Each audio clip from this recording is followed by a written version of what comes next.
A closer look at developments in African democracy in 2015. Street vendors changed the way they prepare meals in Nairobi's poorest neighborhood. And rapper Drake is the most streamed artist in 2015. Africa 54 starts right now.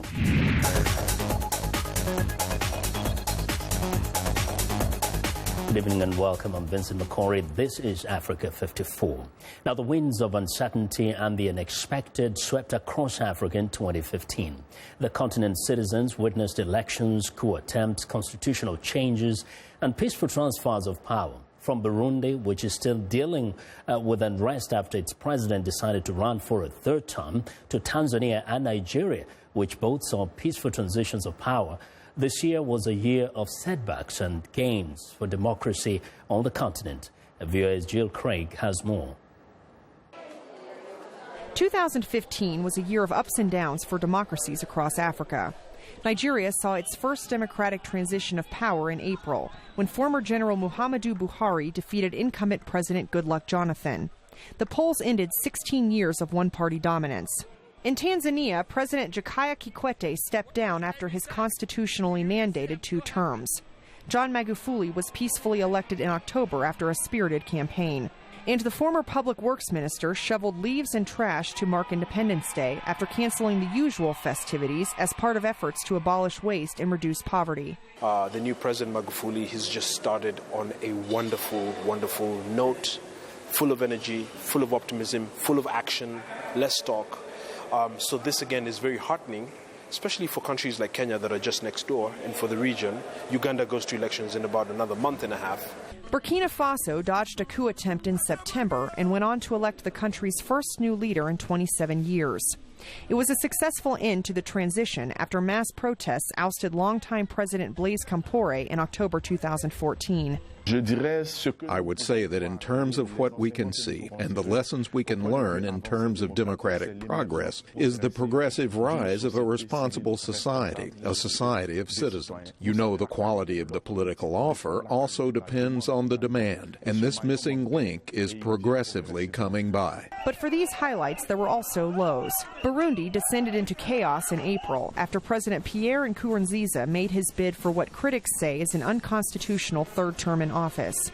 After a May coup attempt, protesters taking to the streets, and bloody police crackdowns, Nkurunziza was re-elected in July under a haze of suspicion. Nearly 200,000 people have fled the country. The U.S. has put sanctions on 4 senior officials, both from the government and from the coup organizers, while the UN Security Council has condemned killings and torture. And still, the violence continues, as it has in South Sudan, where tens of thousands have been killed and more than 2 million forced to flee their homes since civil war flared up 2 years ago. Supporters of both President Salva Kiir and rebel leader Riek Machar have accused each other of violating a ceasefire agreement. The peace deal called for an interim administration to be in place by late November, but these plans were delayed. The new target for a transitional government is mid-January. Protests turned violent in the Republic of Congo as President Denis Sassou Nguesso held an October constitutional referendum to remove a 2-term limit and the age ceiling of 70. He won with 92% of the vote, raising suspicion among international observers. And in the Democratic Republic of Congo, President Joseph Kabila is accused of postponing the presidential election, originally set for November 2016, and attempting to amend term limits. Rwanda voted a resounding yes with 98.4% of the vote in a recent constitutional referendum to allow President Paul Kagame to run for a third term in 2017 and possibly 2 more after that. However, Eric Manga, a researcher at the University of Nairobi, thinks Africa would be better off building up institutions instead of allowing presidents to cling to power for decades at a time. It is high time Africa should forget about this issue of laying their destiny with individuals. We know that we'll always have good ones and bad ones. But if you have stronger institutions, we will be in a position to take the right path. 2016 will be another test for African democracies, with key votes expected in at least 9 countries. Jill Craig, VOA News, Nairobi. Now, rival Burundi factions kicked off peace talks in Uganda on Monday, resuming long-stalled negotiations aimed at ending months of violence that has raised fears of a return to civil war. Ugandan President Yoweri Museveni is hosting the discussions at the presidential palace in Entebbe. Mr. Museveni is also acting as a regional mediator in the crisis. Burundi's unrest erupted in April when President Pierre Nkurunziza announced his intention to run for a controversial third term, which he won in July. Now, the African Union says it will send a 5,000 member force to halt the violence, despite Burundi's government calling the proposed peacekeeping mission an invasion force. Hundreds of people have been killed since April when opponents of Nkurunziza's re-election bid began protesting in the streets. Now, 2 people were killed and 3 others were wounded in northeast Kenya on Monday when military officers opened fire on a car traveling in Mandera County. The county commissioner told VOA that security forces suspected the car of carrying explosives before shooting the 2 occupants. But eyewitnesses say those killed were civilians and that no weapons were found in the car. They say those injured were bystanders. Meanwhile, residents say a major security operation is ongoing in Mandera County following an attack that left 2 police officers dead on Sunday. The Somali terrorist group Al-Shabaab is claiming responsibility for that assault. While in Nairobi's poorest neighborhoods, street vendors and small shops feel the need for quick, affordable meals. But any food can be a health hazard if it's not prepared properly. VOA's Steve Baragona reports after learning the basics of food safety, a number of street vendors are changing the way they prepare meals. James Curry cooks hot meals at the 11th Hour Butchery in Nairobi's Viwandani neighborhood. He says customers come to him for 3 reasons. Because I have made the good friendship with them, I have the quality meat, that is, and also my place, I have tried to keep it in best good conditions.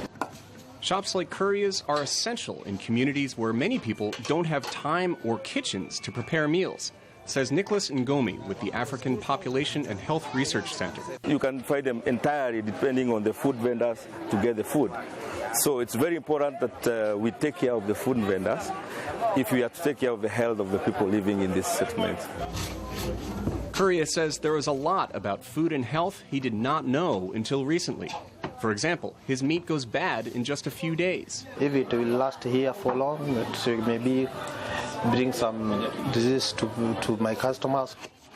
That's one lesson from a training session Ngomi helped set up. Ngomi is part of a project studying how diseases move through slum neighborhoods. Food is one major route. When the vendors Ngomi's team is studying found that out, they said, help us stop it. Teach us about how these diseases come about. So then we took it up and we rolled out the training for them. 25 food vendors spent half a day learning the fundamentals of food safety. We also went to the basics even of hand washing and how they should clean their hands and how they should clean the foodstuffs. We also went ahead and taught them on how they should entertain and keep their customers, so how they should have as many customers as they would. Only a few hawkers got training. The hope is that food safety habits will spread through the neighborhood and food poisoning will not. Steve Baragona, VOA News, Nairobi. Well, Afghanistan and Pakistan endured a roller coaster relationship in 2015 as they struggled to arrange much anticipated Taliban peace talks to end the war in Afghanistan. VOA's Ayesha Tanzim takes a look at the highs and the lows and what to expect next year.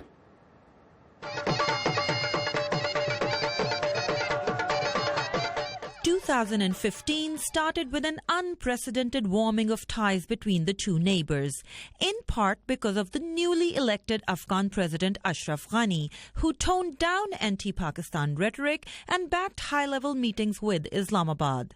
In Pakistan, the December 2014 attack on a school in the northern city Peshawar rallied the country against extremism. Islamabad promised to oust militants from bases in Pakistan's tribal areas, rein in the Afghan Taliban, and bring them to the negotiating table. All sanctuaries, when found, will be eliminated by direct action and will be monitored by the existing mechanism. Any effort by any militant or group to destabilize Afghanistan will be dealt with severely, and such elements will be outlawed and hunted down. In July, Pakistan hosted the first official round of talks between Afghan government and Taliban with US and Chinese backing. But a day before a second round of talks, news broke that Taliban leader Mullah Omar had been dead for 2 years. Afghanistan accused Pakistan of covering up his death and orchestrating the selection of a new leader.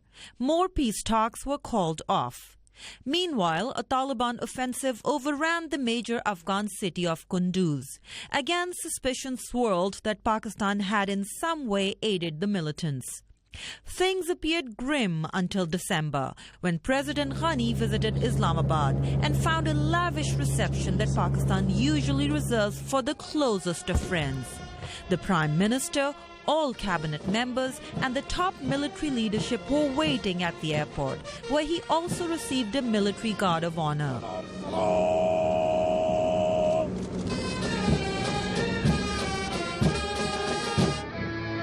Optimism rose again with plans for another round of peace talks. In 2015, Afghanistan was forced to fight for its survival. I hope that with this meeting, 2016 would be a year where we embark on a path of true stability and prosperity in coordination, in cooperation with our neighbors near and far. Despite the hopeful talk, the Afghan Taliban has kept up an intense offensive, continuing attacks that threaten Kabul's legitimacy. Next year, relations between the uneasy neighbors will again depend largely on whether Pakistan can force the Afghan Taliban to negotiate peace or it takes firm action against the group. Aisha Tanzim, VOA News, Islamabad. We want to know what you think about Africa 54 and the stories we covered. Join the conversation on Facebook. The address is Africa 54. Check out our headlines 24/7 on voaafrica.com. Find me on Twitter at VOA Vincent Makori. Well, coming up, the U.S. battles unusual post-holiday weather, causing deaths and distractions. Stay with us.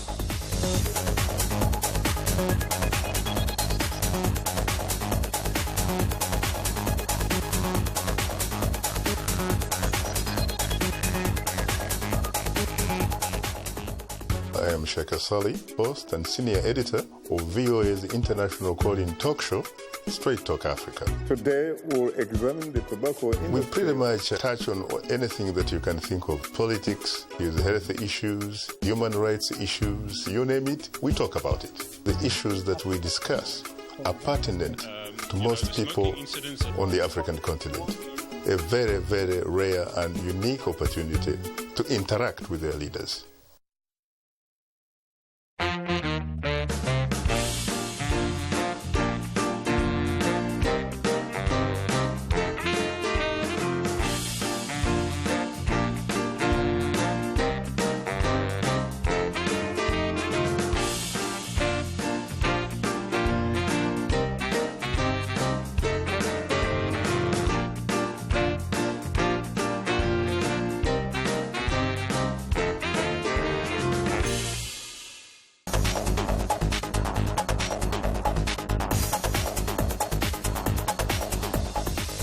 Welcome back. Oil prices remain close to 10-year lows due to a number of factors, including the high dollar exchange rate and slowing global demand. VOA's Mila Sega reports that even as falling oil prices have proven to be a godsend for consumers, they are also hurting oil-producing countries. Oil prices haven't been this low in more than 10 years. Average U.S. gasoline prices are now below 53 cents per liter, an early Christmas present for motorists. I remember 1 year ago, I had to put around $50. Now, maybe with 36 or $38, I fill it on my car. It amounts to a $115 billion boost to the U.S. economy, or a yearly savings of $555 for every motorist, says AAA spokesman Robert Sinclair. We think that's something that's going to continue. Plenty of crude oil supplies still remain. Crude oil futures are pointing to even lower prices as we're going forward in the next month or so. So we could see prices drop another 25, 30 cents in the next month. For oil-producing countries, the price declines have been a lose-lose proposition, according to economist C. Fred Bergston on VOA's #VOA program. The Russians lose, the Saudis lose, the Venezuelans lose, U.S. oil shale producers lose, but that is more than offset by the net reduction in consumer costs. Because most commodities are priced in U.S. dollars, some blame the higher exchange rate for price declines. But New York analyst Peter Cardillo says it's just supply and demand.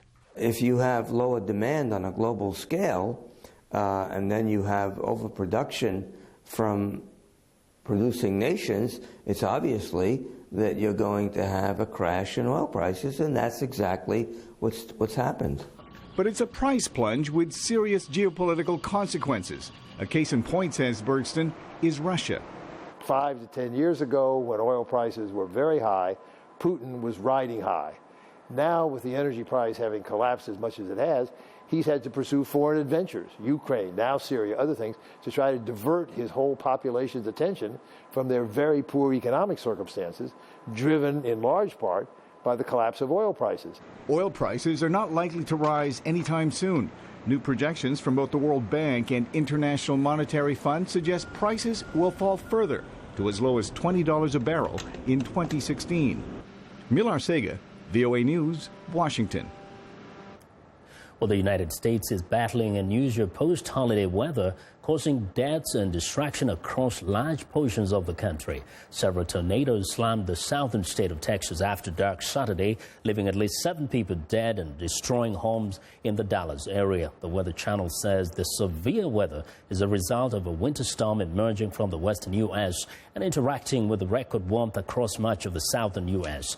Parts of Texas and neighboring Oklahoma are also bracing for what could be a crippling blizzard with as much as 45 centimeters of snow. Elsewhere across the southern U.S., the unusual weather conditions have killed at least 10 people in the state of Mississippi.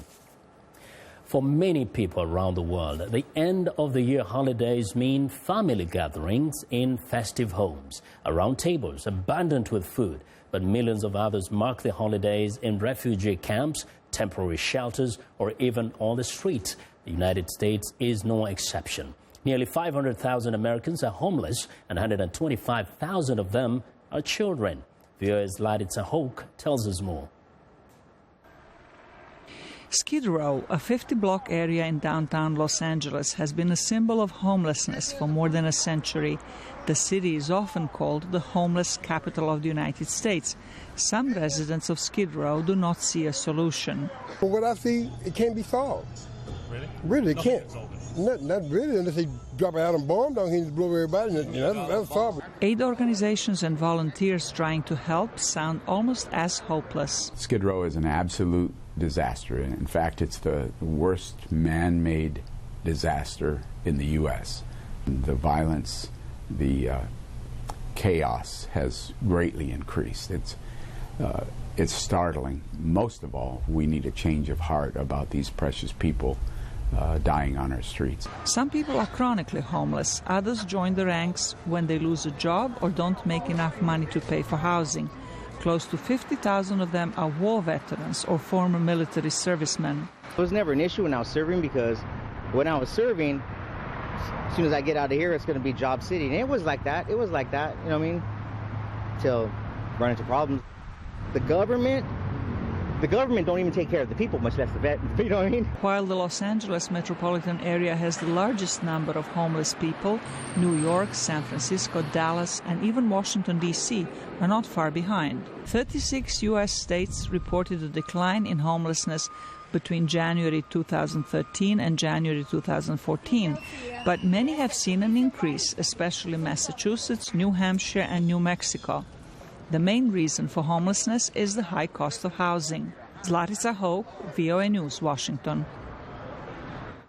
Well, it's time now for a short break. Still to come on Africa 54, helping children with disabilities go for the goal. We'll be right back.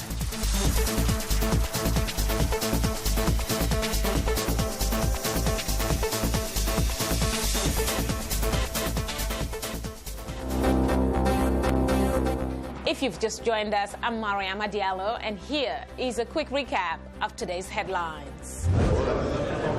Delegations from Egypt, Ethiopia, and Sudan met for a new round of talks about an Ethiopian dam project that has strained ties between Cairo and Addis Ababa.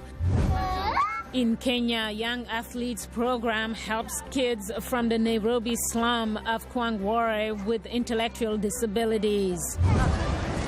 In Somalia, Yemenis escaping conflict seek refuge in the capital Mogadishu and are living under harsh conditions.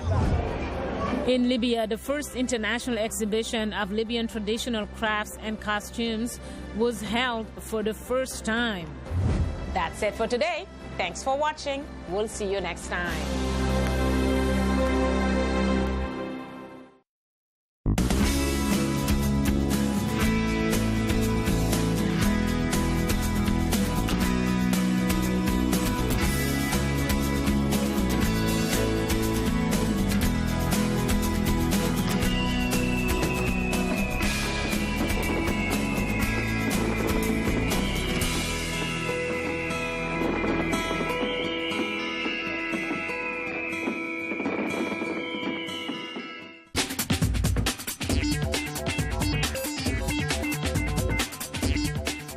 Welcome back to Africa 54. Here's what's trending.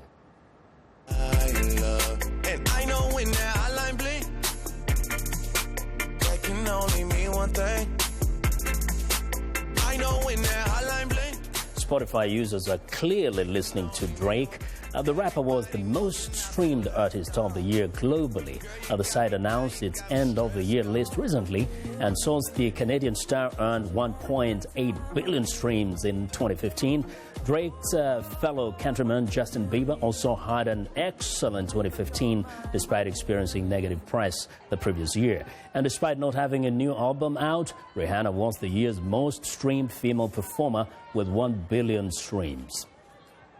Well, next up, a close call during the World Cup slalom ski race. The drone carrying a TV camera for the broadcast crew crashed to the snow during four-time defending overall champion Marcel Hirscher's second run, falling just behind the Australian. While Hirscher may have been hit by some small pieces, he didn't appear to notice. The day after this dramatic footage went viral, the International Ski Federation banned camera drone from its World Cup races. Well, and finally, 2015 was a glittering year in the world of jewelry. In Hong Kong, exhibitors reported a 20 to 30% increase in sales due to a weakening yen at Hong Kong's Jewelry and Gem Fair held in June. Shining bright was a yellow diamond necklace valued at $620,000. A jade shined brightest at the Japan Jewelry Fair early this year. 2015 saw France add new technology to the jewelry industry using 3D printing. In Israel, a new generation of diamond cutters are being trained in order to breathe new life back into the industry. Israel lost its position in diamond manufacturing when production moved to countries such as India, Sri Lanka, and Botswana around 30 years ago. And that is what is trending today.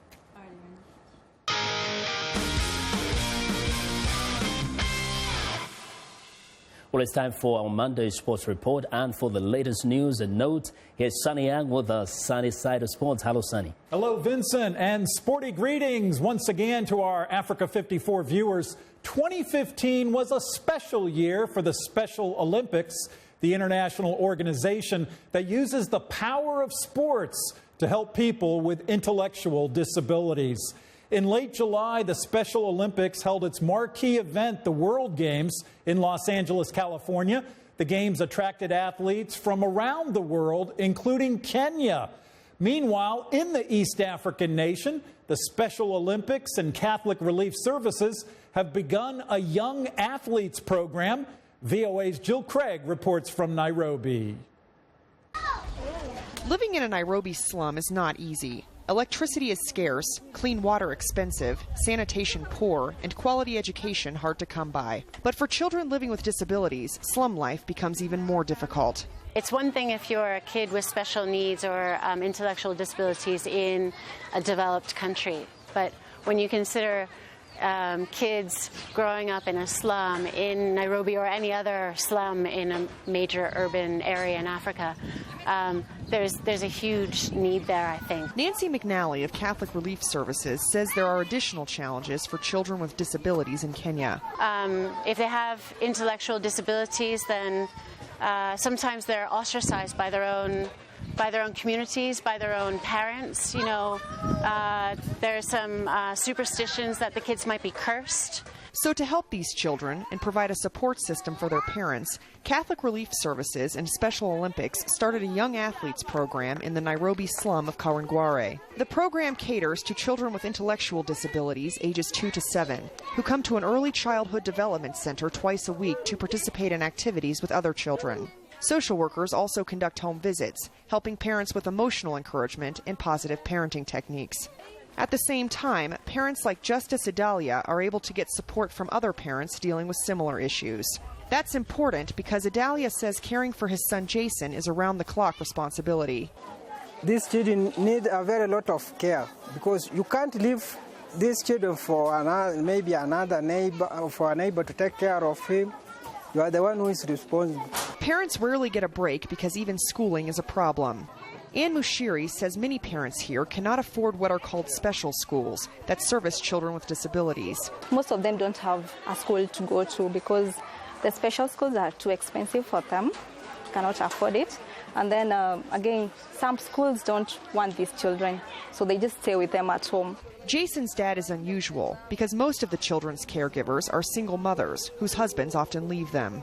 Most fathers don't like this child with a disability. Most parents, like dad, they see the child with the disability is like an outcast. But Adalia, who is actively parenting his son, says the program has helped.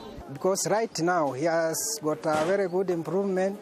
There are currently 74 children in the program, and organizers say they hope to expand. Jill Craig, VOA News, Nairobi. Thanks, Jill. Let me give a special Sunny Side of Sports salute to 3 Special Olympics participants I met this year. From left to right, Mike Johnson, a Special Olympics coach, Devon Colston, a Special Olympics volleyball player, and Brightfield Shaddy, a Special Olympics global ambassador from Botswana. I'm VOA Sonny Young, and that's the Sunny Side of Sports. Vincent? Thanks a lot, Sonny, and be sure to watch the Sunny Side of Sports every Monday and Friday right here on Africa 54. And that's our show for today. Be sure to watch Africa 54 on our website at voaafrica.com for more news. Tune in to VOA's evening radio show Africa News Tonight at 1800 UTC and in the mornings to Daybreak Africa between 0300 and 0600 UTC Monday through Friday. Thanks a lot for watching. From all of us in Washington, have a good night.